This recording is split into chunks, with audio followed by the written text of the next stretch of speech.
दोस्तों, आप सभी एक ऐसी कंपनी के प्रोडक्ट्स यूज करते हैं हर दिन जिस कंपनी का नाम था पहले पीट खुजाओ। मैं मजाक नहीं कर रहा हूँ। 1996 में Larry page and Sergey Brin जो फाउंडर्स हैं गूगल के, उन्होंने इस सर्च इंजन का नाम रखा था बैकरब, हिंदी में जिसे कह सकते हैं पीट खुजाओ। पर जब उनको फंडिंग मिलनी शुरू हुई, यानी इन्वेस्टर्स पैसे लगाने लगे, तब इनको कई इन्वेस्टर्स ने समझाया कि एक बढ़िया ब्रांड नेम होना कितना जरूरी है, और वो समझने के बाद उन्होंने अपना नाम चेंज किया बैकरब से गूगल। सबसे पहली फंडिंग देने वाले इन्वेस्टर का नाम था एंडी बेच्टोस्लम। उन्होंने 1998 में लैरी पेज को $100,000 दिए, जिन पैसों से लैरी एंड सर्गेई ने एक गराज रेंट लिया और लोगों को हायर किया। और आज गूगल कितनी बड़ी कंपनी है ये हम सभी को पता है। तो अगर इन्वेस्टर्स पैसे नहीं लगाते तो शायद आज गूगल इतना सक्सेसफुल नहीं होता एंड .com बबल क्रैश में गूगल भी बैंकरप्ट हो गया होता, जैसे हजारों टेक कंपनी के साथ हुआ था साल 2000 में। दोस्तों, अब इस न्यूज आर्टिकल पर नजर डालिए। भारत के सबसे अमीर इंसान मुकेश अंबानी जी ने हाल ही में $5 बिलियन का लोन लिया है, यानी इंडियन रुपीज में 41,000 करोड़ का लोन लिया है रिलायंस ने, जो हमारे देश की कॉर्पोरेट हिस्ट्री में सबसे बड़ा लोन भी कहा जा रहा है। अब हम सबके दिमाग में ये सवाल जरूर आएगा कि जिस इंसान की नेटवर्थ $90 बिलियन से ज्यादा है, इंडियन रुपीस में 7.5 लाख करोड़ की नेटवर्थ है इनके पास, उनको भला लोन लेने की क्या जरूरत पड़ी। जैसा कि हम सभी को पता है कि नेटवर्थ का फॉर्मूला है total assets minus total liabilities. जैसे अगर आपके पास 1 लाख की सेविंग्स है, 2 लाख की इन्वेस्टमेंट्स है और आपकी घर की वैल्यू है 25 लाख रुपए, तो आपका टोटल एसेट हुआ 28 लाख रुपीस। और आपके ऊपर 5 लाख रुपए का बैंक लोन है और आपने 3 लाख रुपए का अपने फ्रेंड्स एंड फैमिली से भी लोन लिया है, तो आपका टोटल लाइबिलिटीज हुआ 8 लाख। तो अगर हम आपका नेटवर्थ कैलकुलेट करें तो वो आएगा 28 लाख माइनस 8 लाख यानी 20 लाख।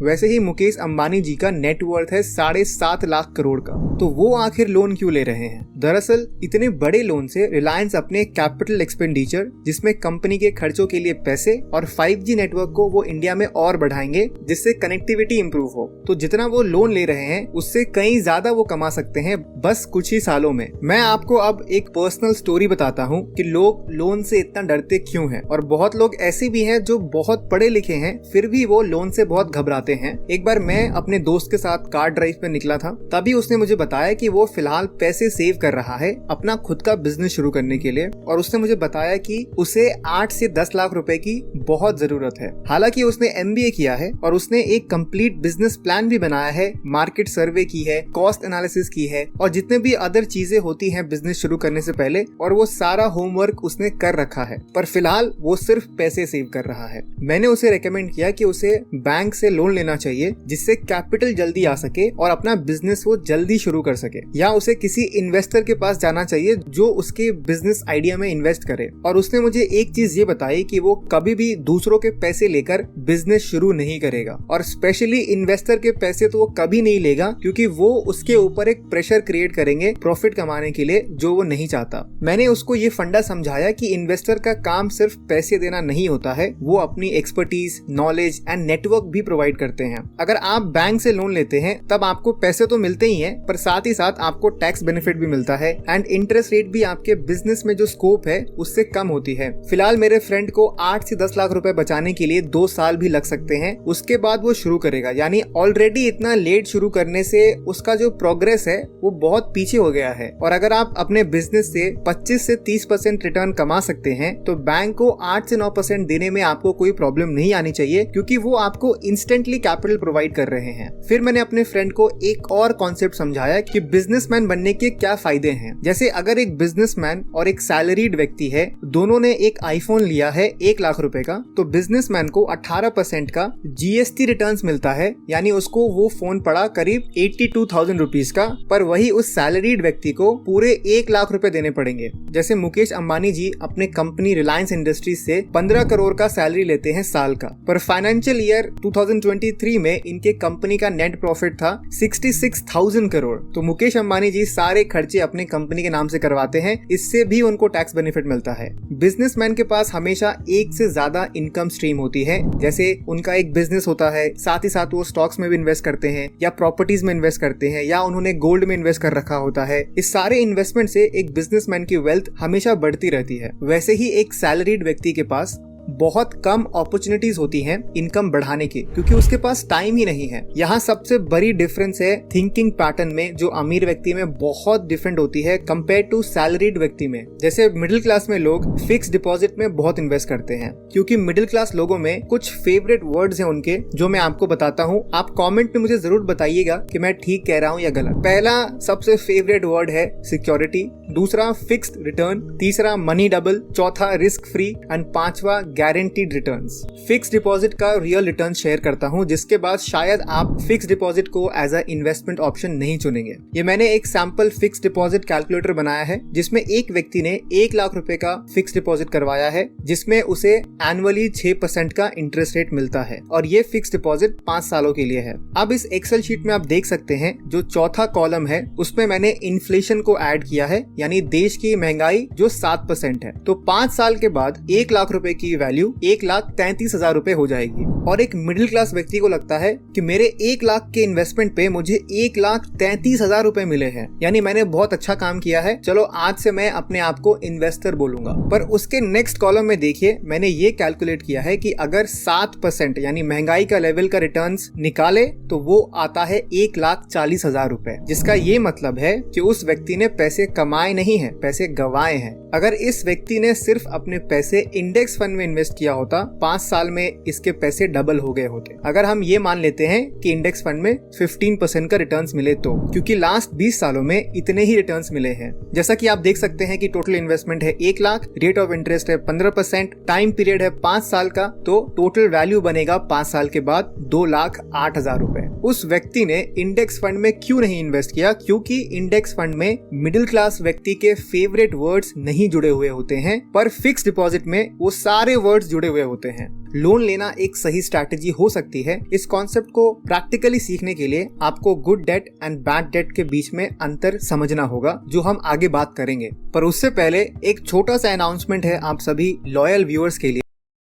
दोस्तों इमेजिन कीजिए, सनी एंड बॉबी नाम के 2 भाई हैं जो बैंक से 2-2 लाख रुपए का लोन लेते हैं। सनी लोन लेता है आईफोन लेने के लिए एंड बॉबी लोन लेता है एक छोटा बिजनेस शुरू करने के लिए। अब शुरू में सनी को बहुत मजा आता है अपने आईफोन के साथ घूमने में। वो किसी को भी पकड़ के उसकी पिक्चर्स लेता है, अपने नए फोन के बारे में बताता है कि ये कैसे कितना बढ़िया है बाकी दूसरे फोन से, और उसको क्या क्या फीचर्स मिले हैं। बॉबी क्योंकि अपने पैसों को बिजनेस में इन्वेस्ट किया है, तो उसके पास टाइम ही नहीं है लोगों के लिए। और हम सभी को पता है कि जब आप अपना खुद का बिजनेस शुरू करते हैं तो बहुत सारे लोग आपके इस डिसीजन के लिए आपको कोसते हैं। इसीलिए बॉबी ने डिसाइड किया कि वो फैमिली फंक्शंस या दोस्तों के साथ ज्यादा हैंगआउट अभी अवॉइड करेगा और अपना पूरा एनर्जी अपने बिजनेस पर लगाएगा। लेकिन जैसे जैसे टाइम गुजरा, सनी अपने आईफोन से बोर हो गया और अब उसने सोचा कि अब इसे बेचते हैं, क्योंकि अब कुछ महीनों बाद लेटेस्ट आईफोन आ रहा है। तो जब उसने फिर से लेटेस्ट आईफोन लिया तो एक्सचेंज ऑफर में सिर्फ 30% का बेनिफिट मिला, जबकि बॉबी अपने बिजनेस में 2 लाख रुपए इन्वेस्ट करके 1 लाख रुपए से ज्यादा का प्रॉफिट कमा चुका है। एक तरफ जहां सनी को लोन की ईएमआई अपनी जेब से भरनी पड़ रही है, वही बॉबी अपने बिजनेस के प्रॉफिट से आराम से ईएमआई भर रहा है। दोस्तों आपको यहाँ ये समझना है कि बॉबी ने जो लोन लिया है उसे गुड डेट कहते हैं, यानी आपके जेब से पैसे निकल नहीं रहे हैं बल्कि आपकी वेल्थ इंक्रीज हो रही है, आप पैसे कमा रहे हैं। जबकि बैड डेट एक लाइबिलिटी होती है जो हमेशा हमारी जेब पर भारी पड़ती है, जैसा कि सनी ने किया।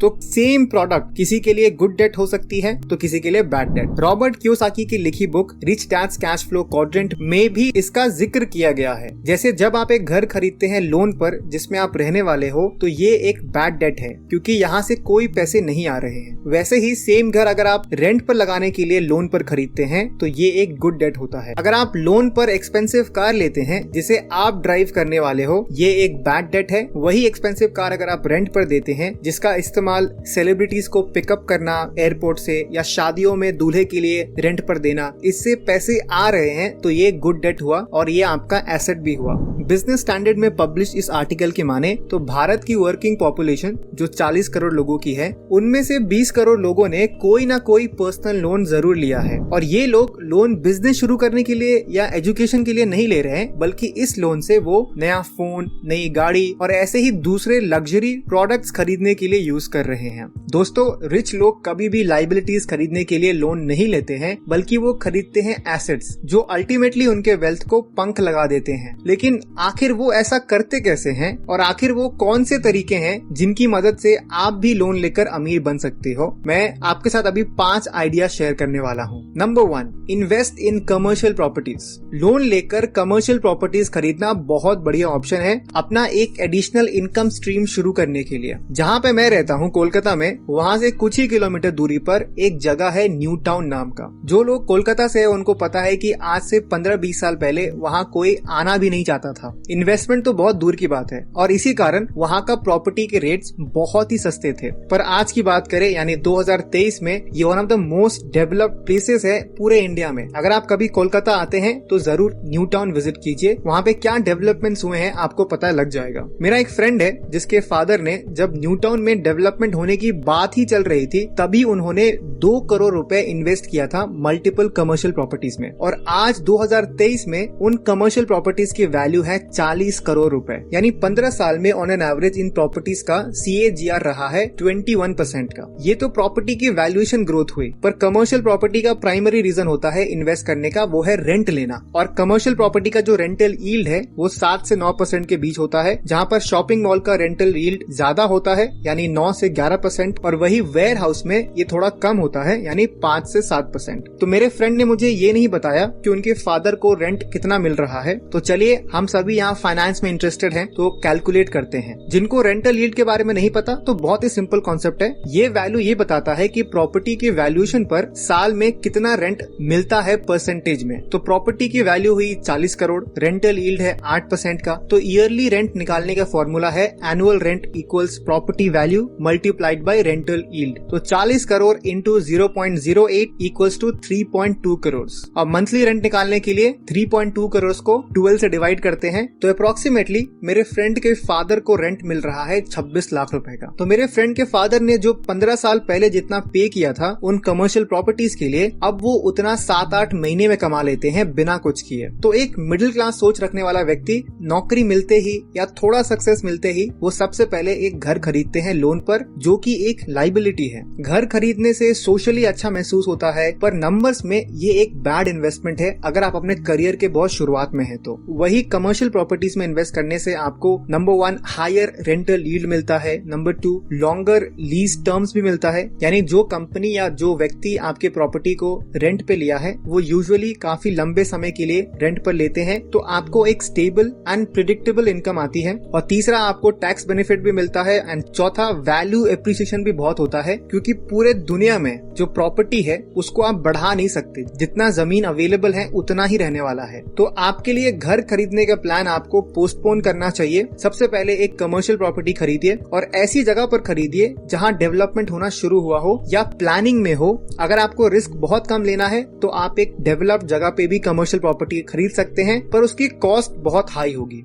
दूसरा आइडिया है invest in high return assets. दोस्तों अगर मैं आपसे पूछूं कि आप 8 मिनट में कितना कमा सकते हैं तो शायद आपका जवाब होगा 100 रुपए, 1000 रुपए या ज्यादा से ज्यादा 10,000 रुपए। लेकिन अशनीर ग्रोवर ने 8 मिनट में 2 करोड़ 25 लाख रुपए कमाए हैं। अपनी बुक दोगलापन में अशनीर बताते हैं कि जोमेटो के IPO के दौरान उन्होंने करीब 100 करोड़ रुपए इन्वेस्ट किया था और सिर्फ 8 मिनट में बेचकर उन्होंने 2 करोड़ 25 लाख रुपए का प्रॉफिट कमाया। नायका के IPO के दौरान भी अशनीर कुछ ऐसा ही करना चाहते थे, लेकिन लास्ट मोमेंट पर कोटक महिंद्रा बैंक ने उनके 500 करोड़ का लोन कैंसिल कर दिया। इस पर अशनीर कोटक महिंद्रा बैंक के एक एम्प्लॉय को गालियां देते हुए भी नजर आते हैं। नायका के IPO को 78% का गेन मिला था, मतलब अशनीर के 500 करोड़ की इन्वेस्टमेंट कुछ ही मिनटों में 890 करोड़ रुपए हो जाती और अशनीर को जबरदस्त प्रॉफिट हुआ होता। क्राइम पेट्रोल का वो फेमस डायलॉग है ना, सबक एक को सीख हम सबको। तो इस सिचुएशन से हमें यही सीखने को मिलता है कि अगर आपके सामने एक ऐसा एसेट है जो लोन के इंटरेस्ट से ज्यादा रिटर्न्स दे सकता है तो आप बैंक से लोन लेकर उस एसेट में इन्वेस्ट कर सकते हो और अच्छा प्रॉफिट कमा सकते हैं। पर यहाँ 2 चीजें आपको खास तौर पर ध्यान देना पड़ेगा।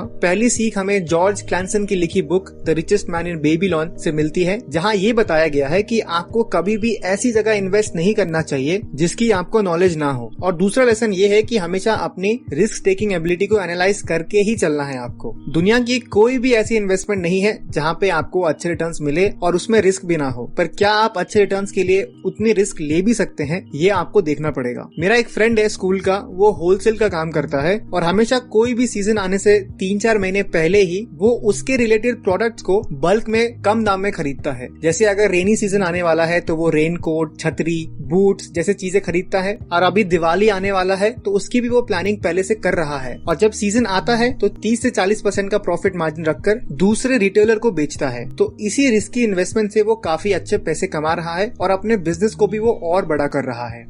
आइडिया नंबर 3 है स्टार्ट ए न्यू बिजनेस, यानी लोन लेकर आप बिजनेस शुरू कीजिए। चलिए एक छोटा सा गेम खेलते हैं। आपको एक ब्रांड को गेस करना है जो आई एम 100% श्योर आप वो गेस कर लोगे। पहला हिंट इस ब्रांड का ये है कि इस ब्रांड को हेमा, रेखा, जया और सुषमा को बहुत पसंद आता है। चलिए 5 सेकंड का पॉज करते हैं। अभी भी गेस नहीं कर पाए? चलो मैं गा ही देता हूँ। तुम हुस्न परी, तुम जाने जहां, तुम सबसे हंसी, तुम सबसे जवां, सौंदर्य साबुन निरमा, सौंदर्य साबुन निरमा।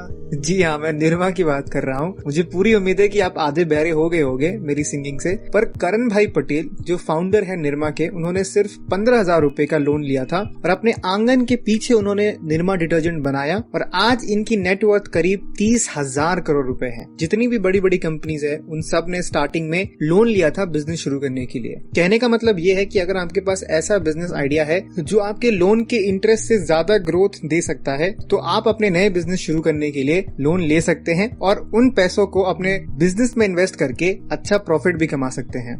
आइडिया नंबर 4 है expand your existing business.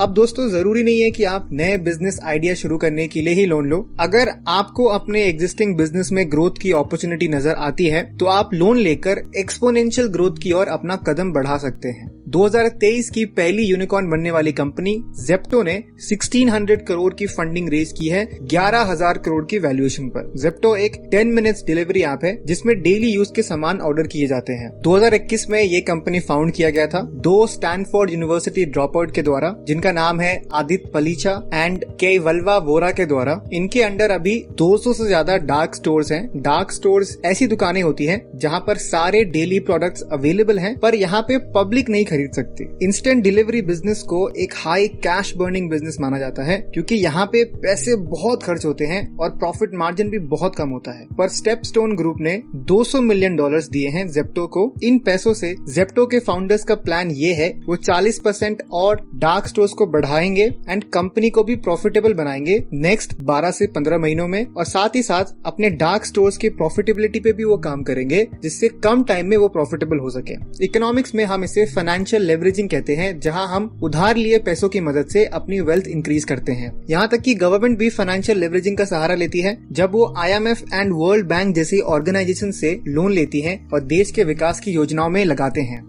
Idea number 5 है इन्वेस्ट इन योर स्किल्स। दोस्तों क्या आपको पता है कि दुनिया की सबसे हाई रिटर्न वाली इन्वेस्टमेंट कौन सी होती है? ये इन्वेस्टमेंट है नॉलेज और स्किल्स में। अगर आप अपने लिए पहला लोन लेना चाहते हैं तो मैं आपको सजेस्ट करूंगा कि आप एजुकेशन लोन ले। अगर आप किसी अच्छे एजुकेशनल इंस्टीट्यूट से डिग्री करना चाहते हैं या कोई हाई वैल्यू स्किल सीखना चाहते हैं तो इसके लिए आपको एजुकेशन लोन जरूर लेना चाहिए, क्योंकि ऐसा करके आप अपनी वैल्यू बहुत बढ़ा सकते हैं और फ्यूचर में एक हाई पेइंग जॉब हासिल कर सकते हैं। चलिए इसे एक एग्जाम्पल से समझते हैं। इमेजिन करिए कि आप एक कॉल सेंटर में काम करते हैं और आपकी मंथली सैलरी है 10,000 रुपए। आपको कोडिंग में बहुत ज्यादा इंटरेस्ट है, लेकिन इसका कोर्स करने के लिए आपको 1 लाख रुपए लगेंगे जो आपके पास अभी फिलहाल नहीं है। ऐसे में अगर आप एक एजुकेशन लोन लेते हैं और उसकी मदद से आप कोडिंग का कोर्स करते हैं तो बहुत हाई पॉसिबिलिटी है कि आपको किसी अच्छी कंपनी में जॉब लग जाएगी। जो पहले आपकी सैलरी 10,000 रुपए थी तो वो 30 से 50,000 तक पहुंच जाएगी। तो कभी भी अपने स्किल्स को इम्प्रूव करने के लिए पैसे को खर्च करना और लोन लेने से पीछे मत हटिए, क्योंकि ये लाइफ टाइम के लिए आपकी वैल्यू को इंक्रीज कर देता है।